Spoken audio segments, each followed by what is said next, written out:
कभी पट बंद होते ही नहीं है महाराज, कभी दरवाजा ही बंद नहीं होता भोले बाबा का। भोले बाबा तो इतने कृपालु है, इतने दयालु हैं, आप रात्रि के 12 बजे भी जाओ तो भी आपकी सुनेंगे। अच्छा, अन्य देवताओं का पूजन करने में तो बड़ा झंझट है। कोई देवता को भाई वस्त्र पसंद नहीं है, किसी को दूर्वा पसंद नहीं है, किसी को बिलपत्र पसंद नहीं है, किसी को कुछ पसंद नहीं है, लेकिन भोले बाबा तो कहते हैं जिसको जिस देवता को कुछ पसंद नहीं है, जो कहीं नहीं चढ़ाया जाता भांग धतूरा, वो मुझ पे आके चढ़ाइए, मैं खुश हो जाऊंगा। एक शिव पुराण में तो कथा आती है क्या, एक गुण निधि नाम का चोर चोरी करने के लिए जंगल में गया। सुबह से शाम हो गई महाराज, उसे कुछ भी जब नहीं मिला, निराश होकर लौट रहा था कि उसे एक बहुत बड़ा शिवजी का मंदिर दिखा। सोचने लगा कि क्यों ना मैं भोले बाबा के दर्शन करूं। अब महाराज भोले बाबा के जैसे ही मंदिर में अंदर गया, हर हर महादेव सिर रख करके प्रणाम किया। चोर तो था ही, ये मैं कोई मनगढ़ंत कहानी या कथा नहीं सुना रहा हूं, ये सिर्फ पुराण की कथा है, आप लोग उठा करके देखिए। सिर रख के प्रणाम किया और जैसे ही उसने हाथ जोड़ करके ऊपर देखा, हर हर महादेव, सोने का घंटा टंगा हुआ था। चोर तो था ही, उसने सोचा कि धन्य है भोले बाबा, आपके लिए ना भोजन की व्यवस्था, भोजन की जरूरत, ना अन्न की जरूरत, ना सोना, ना चांदी, ना हीरे, ना जवाहरात, ना कपड़ा, ना साबुन, ना तेल। ये सोने के घंटे का क्या करोगे? क्यों ना मैं इसे चुरा लूं, भोले बाबा के किस काम का? कोई भगत आएगा दूसरा टांग देगा। देख कर सोने का घंटा पाप मन में आ गया, क्यों ना तू इसको चुरा, मैं अपने गुजारे के, अरे मेरा गुजारा हो जाएगा महाराज। अब तो सोने का घंटा उतारने के लिए उसने अपने हाथ ऊपर किए, लेकिन घंटा बहुत ऊंचाई पर बना हुआ था। बार बार प्रयास किया, इधर उधर देखा तो कोई सीढ़ी इत्यादि भी नहीं थी। अब चोर सोचने लगा कि क्यों ना इस घंटा को चुराने के लिए भोले बाबा के सिर पे ही पैर रख लो, वो घंटा चुरा लो, बाद में पैर पड़ लेंगे कि जय हो महाराज क्षमा करना। कभी कभी होता है ऐसे, है ना? अब भोले बाबा के सिर पर दोनों पैर गुणनिधि नाम के चोर ने रखे और घंटा उतारने लगा। अब भोले बाबा देखिए, आप भोले बाबा को भोले बाबा हैं, भोले बाबा सोचने लगे कि धन्य है, मैंने भगत को बहुत देखे, दूध चढ़ाने वाले, दही, शक्कर, शहद, घी, वस्त्र, फल, फूल, मिठाई, धन्य है मेरे लिए जीवन में फल फूल तो बहुत चढ़ने आए, लेकिन ये भगत बड़ा विचित्र है कि आज स्वयं मेरे सिर पर चढ़ गया। धन्य है महाराज, तो भोले बाबा हैं, तो भोले बाबा उसी समय प्रकट हो गए। बोल शंकर भगवान की, वरम ब्रूहि वरदान मांगो। अब चोर तो डरने लगा कि भोले बाबा हम तो चुरा रहे थे घंटा और ये प्रकट हो। चोर कहने लगा महाराज मुझे क्षमा करो। भोले बाबा बोले चुप रहे, क्षमा हो बाद में मांगना, पहले वरदान मांग। अब तो चोर कहता है कि महाराज अब चोरी नहीं करूंगा। भोले बाबा बोले चोरी वोरी छोड़, वरदान मांग, मैं तुझसे बड़ा खुश हूं। अब तो गुणनिधि नाम का जो चोर है कहने लगा कि धन्य है भोले बाबा, मैंने तो आपके सिर पर पैर रखे और लेकिन आप तो मुझसे प्रसन्न हो गई। भोले बाबा बोले कि मैं तुझसे इतना प्रसन्न हूँ, मैंने सोचा संसार के लोग, संसार के भक्त दूध, दही, घी, शहद चढ़ावे, लेकिन धन्य है तू ऐसा भक्त है जो स्वयं मेरे सिर पर अपने आप को ही समर्पण कर। इसलिए तो हम भोले बाबा के मंदिर में जाते हैं, कथा में जाते हैं, कीर्तन करते हैं, मंदिर में आरती में जाते हैं, तो कहते हैं ना ऊपर हाथ करके हर हर महादेव, जय जय श्री राम। क्यों कहते हैं पता है आपको? अरे इसीलिए ऊपर हाथ किए जाते हैं महाराज, हर हर महादेव। माताएं ध्यान से सुनना, भूलना मत। नहीं हम कथा करके जाएं, कोई पंडित जी आए वो पूछे और फिर आप ना बता पाओ तो हमारी तो नाक कट जाएगी। अच्छा भैया बताओ ऊपर हाथ क्यों किए जाते हैं? हर हर महादेव करते हैं ना? अच्छा क्यों करते हैं बताओ?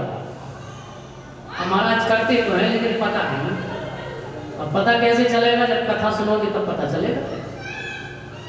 अच्छा कई वस्तु ऐसी हैं जो महाराज हम करते हैं लेकिन पता नहीं चलता है? पता चलता ही नहीं है। देखिए हर हर महादेव जय जय श्री राधे हम कहते हैं, ऊपर हाथ करते हैं तो कहते हैं हम भगवान के प्रति समर्पण करते हैं। हे प्रभु ये सर्वस्व शरीर भी आपको कमल के रूप में, पुष्प के रूप में हम आपको समर्पण करते हैं। बोल भगवत्सल भगवान की। ये समर्पण भाव है। जैसे कोई पुलिस वाला चोर की कनपट्टी पे बंदूक रखता है और क्या कहता है? सरेंडर। सरेंडर मतलब हाथ ऊपर कर देना। और हमारे पंजाबी दरोगा जी बैठे हुए हैं इसलिए और मुझे ये बात याद आ गई। वो तो हमारे समझाने का तरीका है। सरेंडर मतलब भगवान के सामने सरेंडर करना, हाथ ऊंचे करना, सरेंडर। हे प्रभु आज के बाद मैं अभिमान नहीं करूंगा, पाप नहीं करूंगा, हाथ उठा के कहते हैं। और लेकिन हम लोग कलयुगी व्यक्ति तो बड़े ही बदमाश हैं महाराज, हाथ उठा के कह देंगे, वो घर आए तो सब भूल गए। इसलिए ध्यान रखें भगवान के सामने सरेंडर। इस शरीर को अगर कर दिया है तो भगवान के लिए ये शरीर लगे, भगवान के लिए ही जो हम कर रहे हैं सब उसी को अर्पण करके करो। ठाकुर जी तो महाराज उस गुणनिधि नाम के चोर में से पुराण का वर्णन है। भगवान शिव कहते हैं वरदान मांगो, वरम ब्रूहि। लेकिन वो चोर कहता है महाराज मैं क्या वरदान मांगू, मैं तो चोरी कर रहा था। नहीं नहीं मैं तुमसे बड़ा खुश हूं, ऐसा भगत मैंने जीवन में नहीं देखा। भोले बाबा कहते हैं। अब तो जब गुणनिधि नाम का चोर जब कुछ नहीं मांगता है तो जब कुछ नहीं मांगता भगवान के सामने ध्यान देना। हम भी मंदिर में जाते हैं, यदि हमने जो मांगा है वही मिलेगा। और अगर कुछ नहीं मांगोगे प्रभु तुम जानो, तेरे हवाले मेरी गाड़ी तू जाने, तेरा काम जाने, फिर तो भगवान सोच में पड़ जाते हैं कि क्या क्या दे। तो भगवान शिव कहने लगे हे गुणनिधि तूने मुझे प्रसन्न किया है और तू सोने के लिए लालायत था ना, सोने का घंटा देखकर तेरे मन में पाप आया, चुराने का मन आया। जा मैं तुझे वरदान देता हूं, अगला जब तेरा जन्म होगा तो तू कुबेर के नाम से धन का मालिक बन जाएगा। भक्त वत्सल तो उस गुणनिधि नाम के चोर को भगवान ने कुबेर बनाया, कुबेर धन का मालिक। इस पुराण का वर्णन है। भोले बाबा तो भोले बाबा है, परम कृपालु है भोलेनाथ। आइए श्रावण का महीना है, भगवान शंकर का नियम है, पुरुषोत्तम मास का भी नियम है। 13वां नियम शंकर भगवान का अभिषेक करिए रोज। 14वां नियम सबसे खतरनाक है महाराज। पुरुषोत्तम महीने में अपनाने के लिए जो 14वां नियम है वो सबसे खतरनाक नियम है, उसका पालन करना जरूरी है।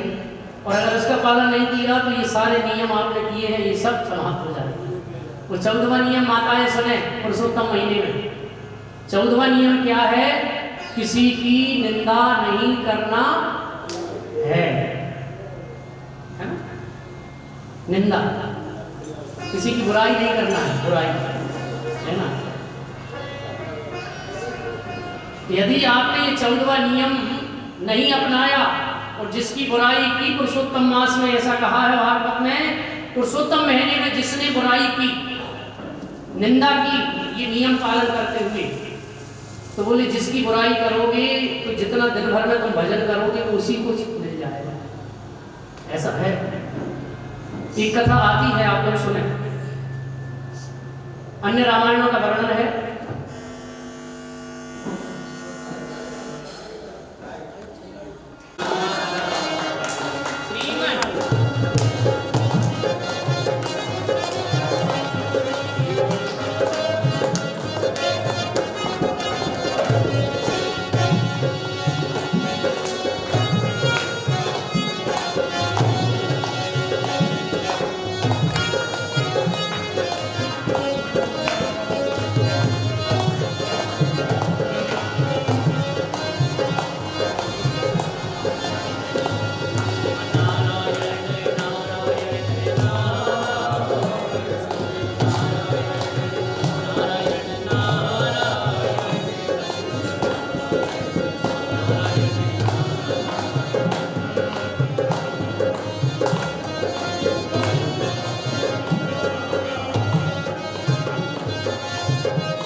नमस्कृत्य नरं चैव नरोत्तमं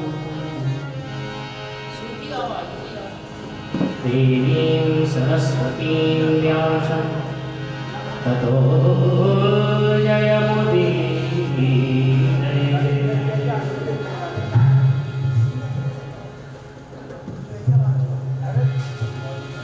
श्री नंदनंदन यशोदा नंदन की कथा में हम लोग चले नैमी सारण क्षेत्र में, जहाँ 88,000 संत विराजमान हैं। उन्हीं के मध्य श्री सूत जी महाराज उन सभी संतों को पावन कथा श्रवण करा रहे हैं। भागवत का शुभारंभ श्री वेदव्यास जी महाराज करते हैं। जन्माद्यस्य यतोऽन्वयादितरतः चार्थेषु विद्यास्वराट् तेने ब्रह्महृदायादिकवये मुह्यन्ति यत् सूरयः तेजो वारिमृदां यथा विनिमयो यत्रात्र सर्गो मृषा धाम्ना स्वेन सदा निरस्तकुहकं सत्यं परं धीमहि।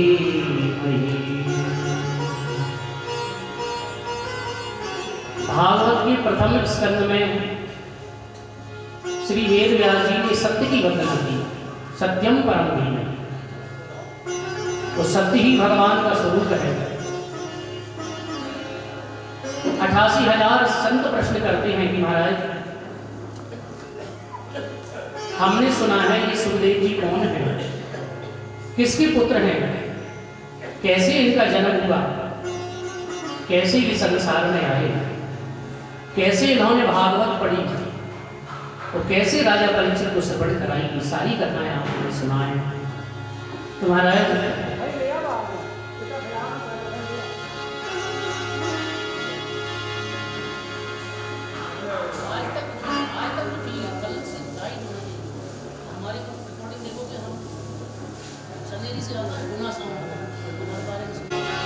सूत जी महाराज कहते हैं एक समय की बात है, एक समय की बात है। गोलोक धाम में किशोरी राधा रानी की गोदी में एक बालक क्रीड़ा कर रहा था जिसका नाम था सुखदेव।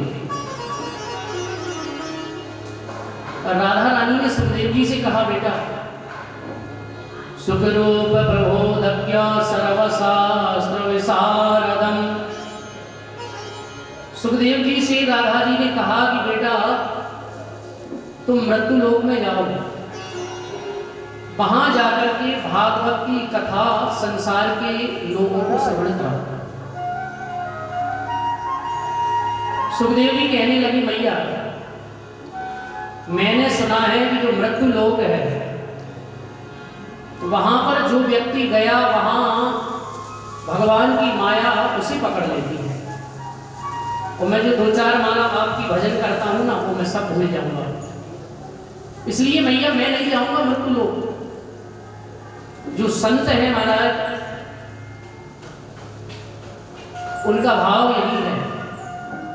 तो श्री राधा जी ने कहा, बेटा सुखदेव मैं तुम्हें वचन देती हूँ, मेरी माया का असर तुम पर नहीं होगा, भगवान की माया का असर तुम पर नहीं होगा, जाओ। तो वही सुखदेव जी महाराज सीधे गोलोक धाम से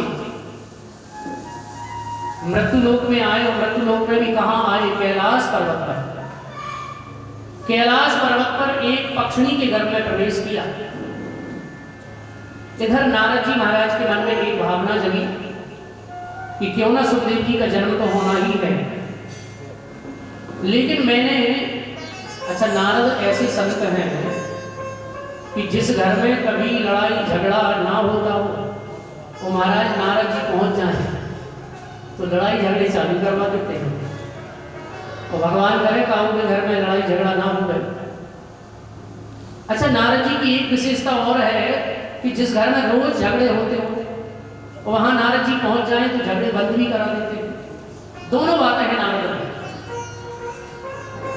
नारद जी ने जिसके कान में मंत्र दे दिया उसे भगवान जरूर मिले, ये शास्त्र की बात है। अब नारद जी मन में सोच रहे हैं कि मैंने लक्ष्मी और भगवान नारायण में कई बार झगड़ा करवा दिया, मेरे कारण ब्रह्मा ब्रह्माणी में भी झगड़ा कई बार हो गया, अब महाराज बचा कौन है? बोले अब केवल एक देवता बचा है जिसका नाम है शिव और पार्वती। कुछ ऐसा नाटक करूं महाराज कि दोनों पति पत्नी में लड़ाई हो जाए। और नारद जी बीना लेकर नारायण नारायण नारायण गाते गाते कैलाश पर्वत की ओर चले जा रहे हैं। नारायण नारायण श्रीमन्नारायण नारायण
बीड़ा लेकर नारद जी नारायण नारायण गाते गाते कहाँ जा रहे हैं?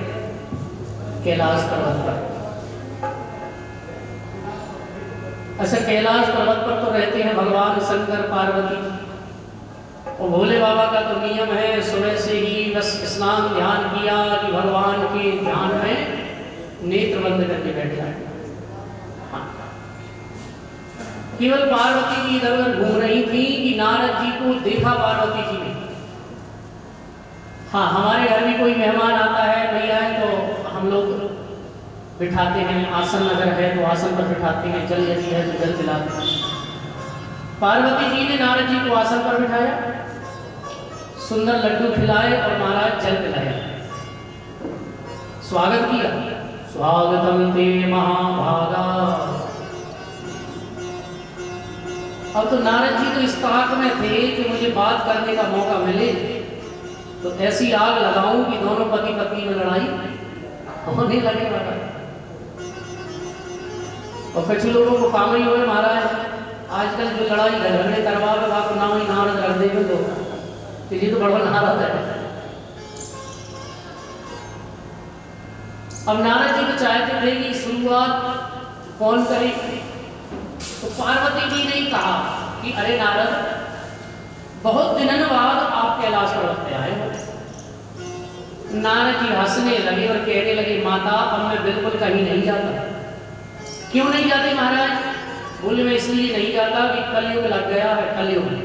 और कलयुग में किसी से कोई प्रेम करता है तो बदले में कुछ चाहिए, दोस्ती भी अगर होती है तो महाराज बदले में कुछ चाहिए। स्वार्थ का संसार। कल भजन सुनाया था, हे जगत में स्वार्थ का व्यवहार, पूत कमाई कर घर लावे, माता करत प्यार। धन कमा करके लाता है बेटा, और बेटा प्रिय लगता है माता पिता को, घर वालों को। और पिता कहे जो पूत सपूता है, अकलमंद होशियार।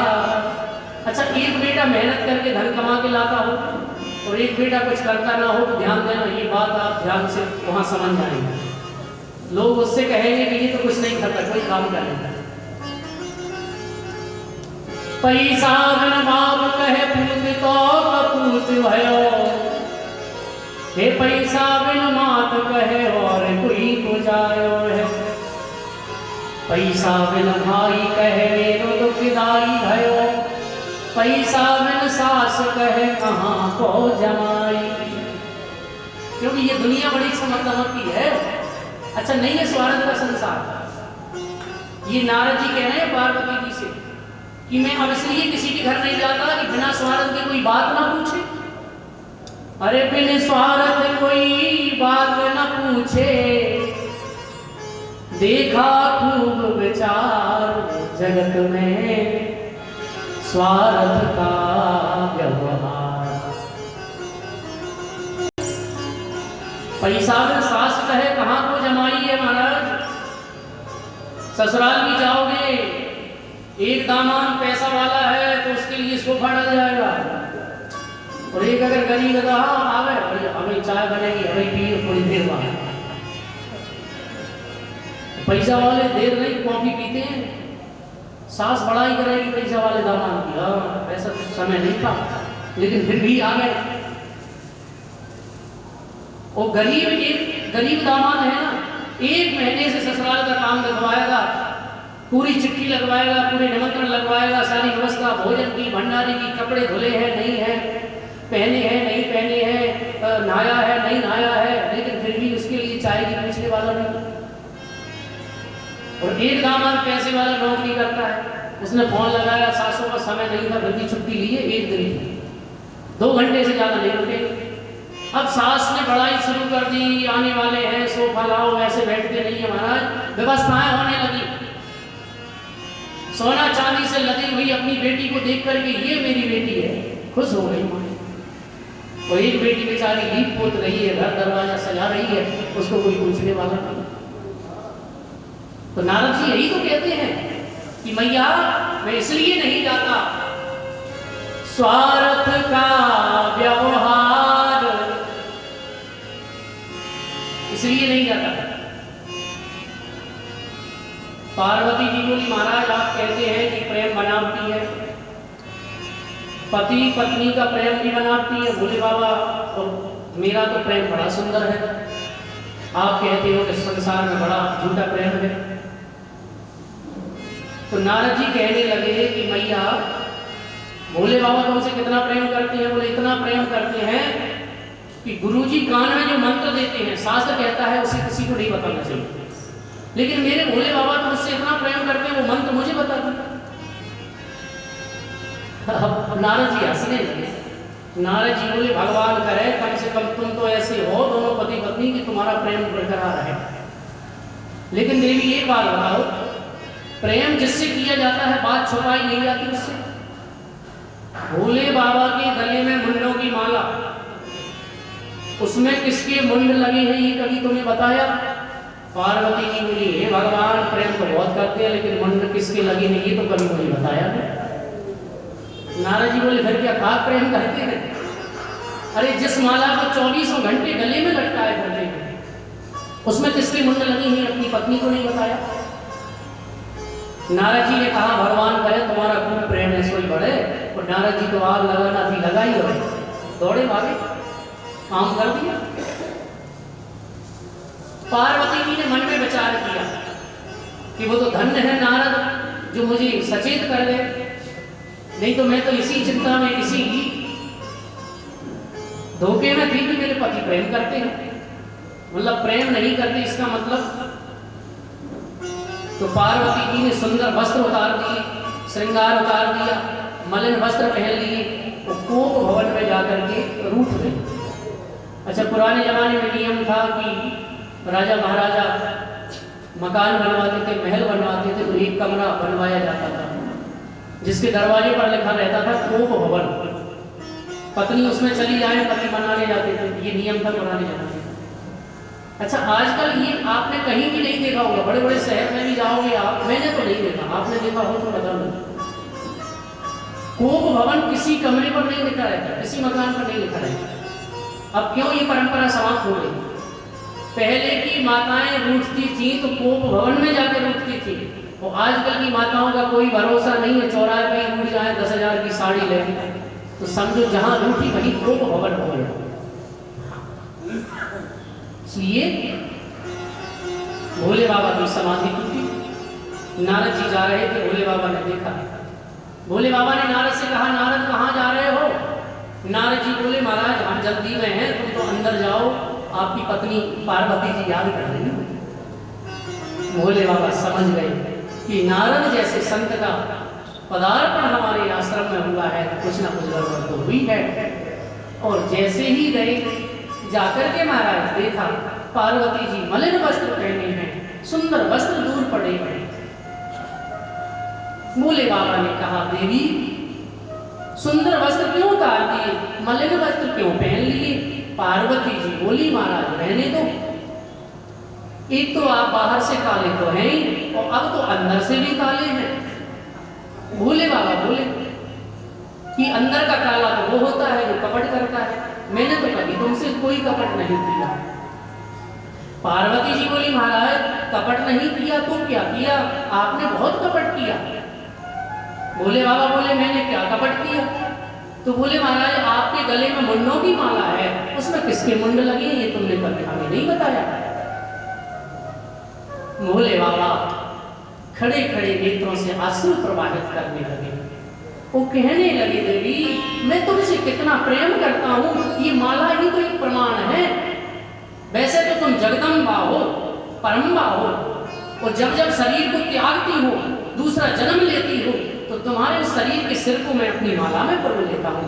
हम तो दुनिया का इंसान तो जीते जी प्रेम करता है, हम तो मरने के बाद भी तुम्हें गले में लटकाए कर रहे हैं और तुम कहती हो भक्ति। पार्वती बोली महाराज अब तो आप महान करते निकले। भोले बाबा बोले वो कैसे? बोले महाराज आपने कौन सी दवाई खा ली कि आप मरे नहीं और मैं इतनी बार मर गई। अब तो भोले बाबा समझ गए। अब तो पार्वती जी से बोले देवी मैंने एक अद्भुत अमृत किया है जिसे कहते हैं अमर कथा। 4 वेद 6 शास्त्र 18 पुराण की कथा ही अमर कथा है। जो इस कथा को अपने जीवन में अपना लेता है वो अमर हो जाता है। राजा परीक्षित ने इस कथा को जीवन में अपनाया, अपना नाम अमर कर गए। अमरता क्या है? अरे शरीर जीवित रहना अमर नहीं है, अच्छे कर्म करिए आपका नाम संसार में अमर हो जाएगा। अमरता किसे कहेंगे? अमर होना है तो हमारे सदग्रंथों की ओर चलो। हमारी कथा की ओर चलो। महाराज भोले बाबा कहने लगे, देवी तुम्हें भी अमर कथा सुननी है? पार्वती जी बोली, महाराज अब सुनाइए। तो भोले बाबा कहने लगे, देवी याद करो, मैंने तुम्हें अमर कथा सुनाना चाहिए लेकिन तुमने नहीं सुनी। हमारे यहाँ भी कथा हो रही है। हमारे दादाजी श्री नथन सिंह जी रघुवंशी जी कथा के सूत्रधार बने, वो कथा हो रही है वेदांत उत्सव भवन में। लेकिन जिस पर भगवान की कृपा होती है वो सुनने आ जाता है, नहीं होती वो अपने काम में लगा रहता है। ये तो ठाकुर जी की कृपा है। लेकिन ध्यान देना, पार्वती जी को भी भोले बाबा ने कई बार कथा सुनाई लेकिन नहीं सुनी पार्वती जी। आपने रामायण पढ़ी होगी, रामायण का दर्शन किया हो गया। भोले बाबा का विवाह जब सती रूप में पार्वती जी थी तब भोले बाबा ने सती को कथा सुनाई। कहाँ ले गए?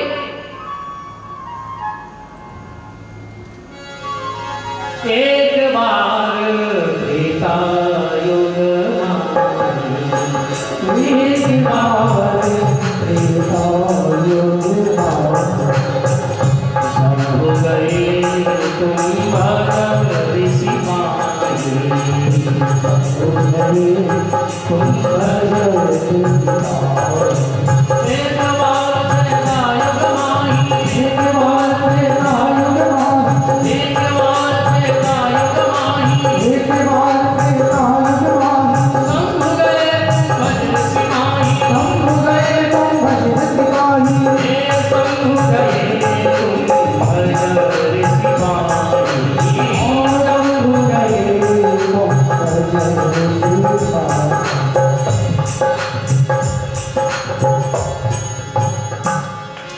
एक बार त्रेता युग माही, सती रूप में पार्वती जी थी तब भोले बाबा ने कथा सुनाई लेकिन सती ने कथा नहीं सुनी।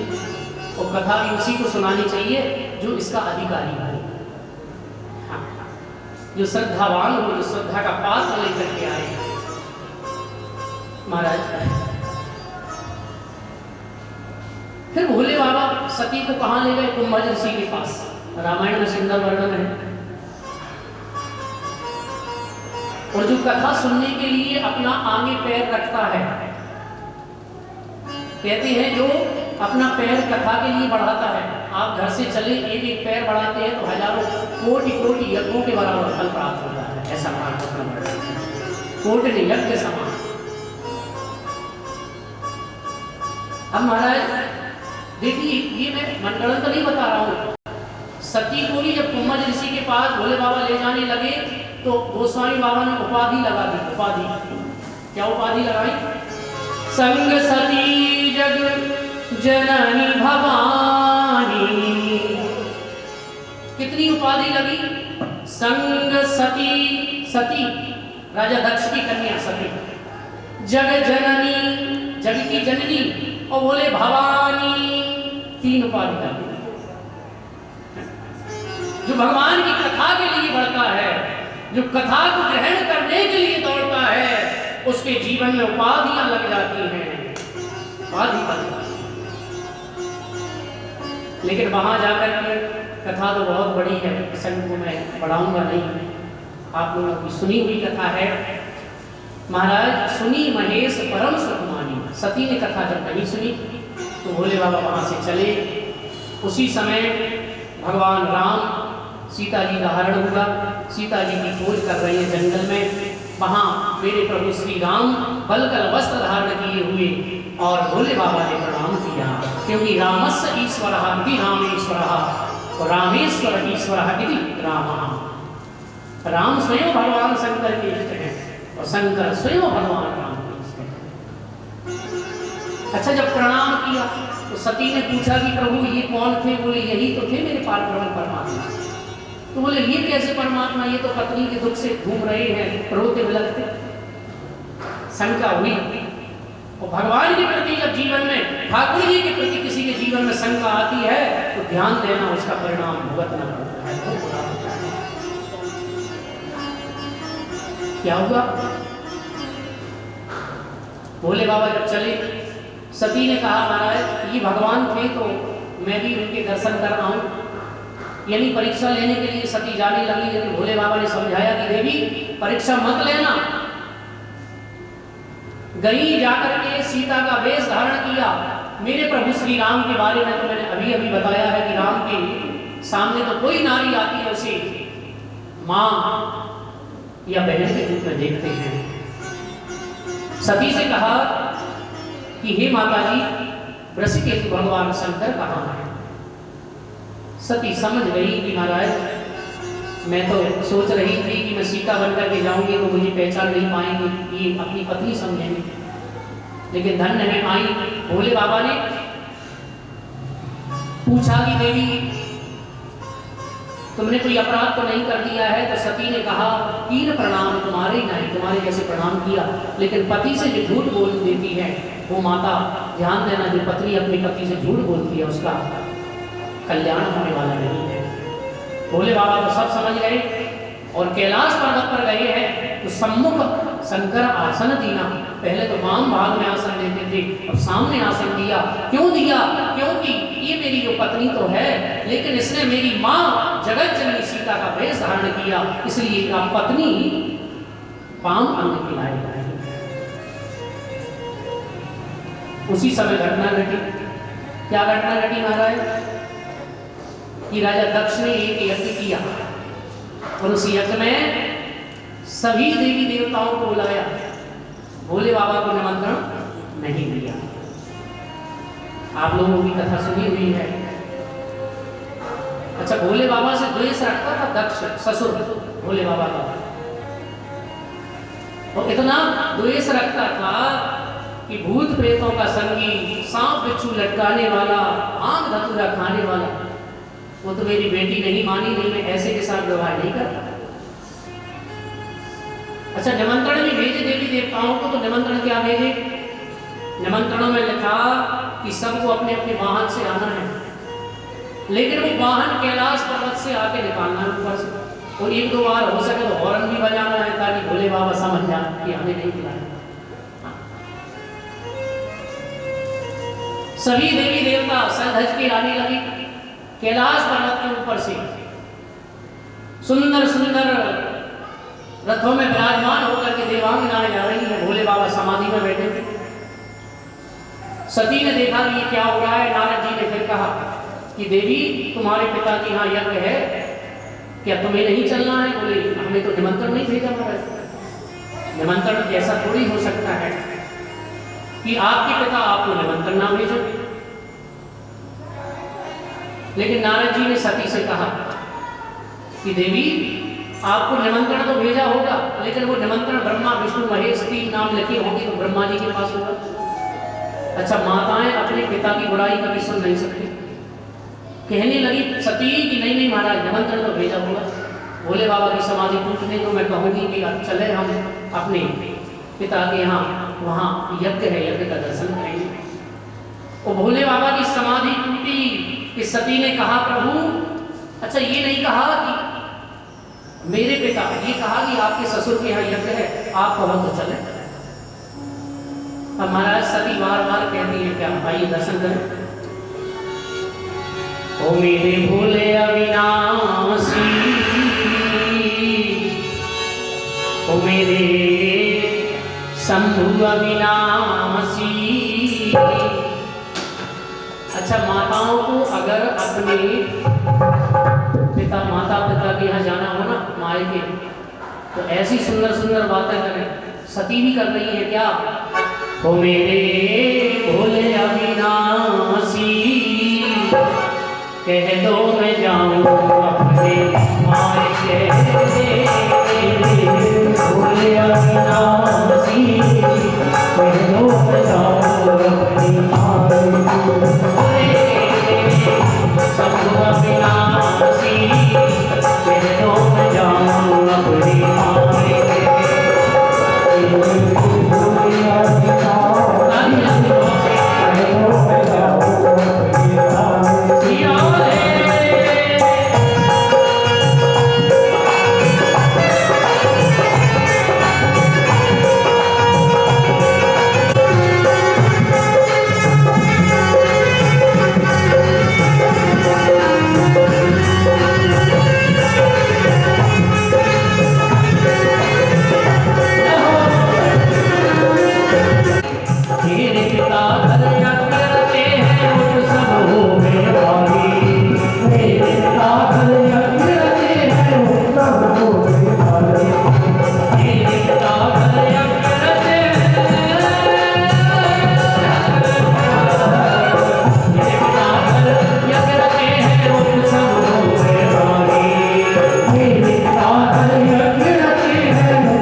भंडारा करवा रहे हैं मायके वाले, तो नियम है भाव से बहन बेटी को बुलाओ।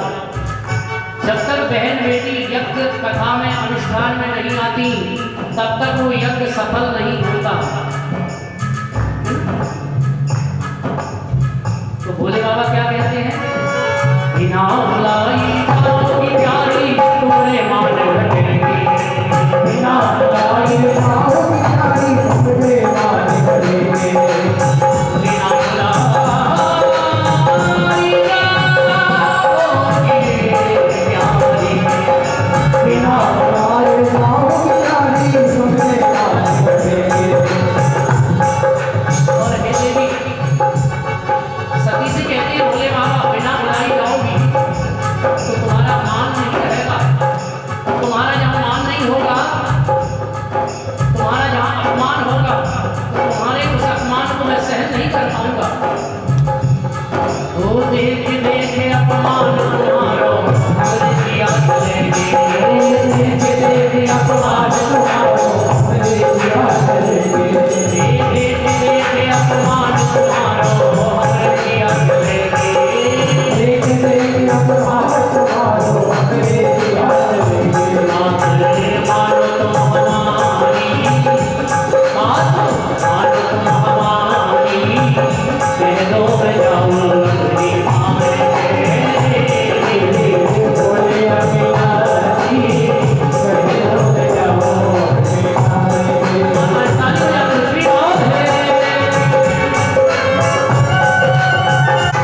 शंकर भगवान की। अच्छा, भोले बाबा ने खूब समझाया अपनी पत्नी को, लेकिन संसार में दो हट ऐसी है जहां किसी की नहीं चलती। हाँ, तो आप लोग समझदार हैं, समझ गए होंगे, मैं ना बताऊं तो बढ़िया है, क्योंकि 4-5 दिन कथा करनी है हमें। चाय पानी बंद हो जाएगा, माता आएंगे महाराज जी हमारे पीछे पड़े रहते हैं। दो हट बड़ी विचित्र है, एक बाल हट और दूसरी आप जानते ही हैं। सती ने कहा महाराज आप नहीं जा रहे हैं तो कोई बात नहीं, मैं तो जाऊंगी, मेरे पिता के यहाँ यज्ञ है। भोले बाबा ने कहा देवी, भोले बाबा समझ गए कि अब ये मानने वाली नहीं है, और भोले बाबा ये भी समझ गए कि ये अब वापस आने वाली। सती ने ये कहा कि महाराज मैं ज्यादा दिन नहीं रुकूंगी, सुबह गई और शाम को वापस आ जाऊंगी। और महाराज एक जोड़ी कपड़ा भी मैं लेकर नहीं जा रही हूँ, आपको अगर ऐसा लगे कि मैं रुकूं, कोई वस्त्र नहीं। लेकिन भोले बाबा ने कहा नहीं नहीं देवी, सब वस्त्र ले जाओ। भोले बाबा जानते थे कि वस्त्र छोड़ के जाएंगे तो इन्हें देखकर इनकी याद आएगी मेरी अब वापस आने वाली नहीं, सब ले जाओ। बड़े बड़े बैग में भर दिए वस्त्र, भले एक दिन को जाओ लेकिन ले जाओ। अब तब से नियम ऐसा ही बन गया, भोले बाबा ने सारे कपड़े भर दिए बैगों में। अब मेरे कहने का तरीका ऐसा ही है, आप लोग बुरा मत मानो। तब से नियम भी बन गया, चाहे 1 घंटा को जाए माता है अपने मायके तो उनको बैग उठा कर देखी वैसे लगाओ, 4-5 जोड़ी पत्थर रखे, 50 जोड़ी रख के ले जाए, नियम है।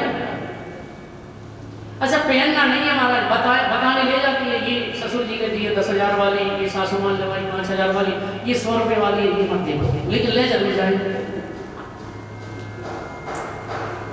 नंदी भृंगी को साथ में भेजा और वहां जाकर के जब देखा सती ने महाराज भोले बाबा के लिए कोई स्थान नहीं है। बहनें हंस रही हैं कि देखो ये बिना बुलाई चली आई, इनके पास कोई इज्जत ही नहीं है। सादर भली एक माता, सादर भले मिली एक माता, भगनी मिली बहुत मुस्काता। बहनें हंस रही हैं, लेकिन सती की जो माँ है, माँ ने अपने हृदय से लगा दिया बेटी को, हे पुत्री तुझे निमंत्रण नहीं दिया, तेरा और तेरे पति का अपमान किया है तेरे पिता, तुझे यहाँ नहीं आना था। माँ का हृदय तो माँ का हृदय है, प्लीज होता बोलो। माँ तो माँ है, माता के अगर 4 बेटे हैं, 4 बेटियां हैं, तो माता के लिए तो सब बराबर है। दक्ष हमेशा रखता है। तो प्रिय श्रोता बंधु, एक बात और है। सती ने देखा कि अगर मैं, मेरे भोले बाबा का कोई यहाँ स्थान नहीं है, भोले बाबा का अपमान हो चुका है, अब मैं इस शरीर से वापस नहीं जाऊंगी। यज्ञशाला में खड़े होकर के योग अग्नि से शरीर को जलाकर विराट कर दिया। त्रिलोकी में हाहाकार मचने लगी। वर्णन आता है, नंदी भरनी ने आकर के भोले बाबा को सूचना दी। भोले बाबा ने एक जटा उखाड़कर पृथ्वी पर पटकी। वीरभद्र नाम का गण प्रकट हुआ। वीरभद्र ने जाकर के समस्त यज्ञ का संहार कर दिया, विनाश कर दिया। पूषा के दांत उखाड़ दिए, दक्ष का सिर धड़ से अलग कर दिया। महाराज, अभिमान में किया गया यज्ञ कभी सफल नहीं होता। इसलिए जब भी यज्ञ करो, जब भी हवन करो, तो अभिमान रूपी बकरे का, अभिमान रूपी घोड़े का उस आहुति दे डालो, स्वाहा। आज के बाद अभिमान, आज के बाद ममता नहीं करेंगे। हाँ, जीवन में प्रयास करें, कथा करवाएं, चाहे यज्ञ करवाएं, कभी अभिमान मन में ना आए। ये जो भी हो रहा है ठाकुर जी की कृपा से हो रहा है।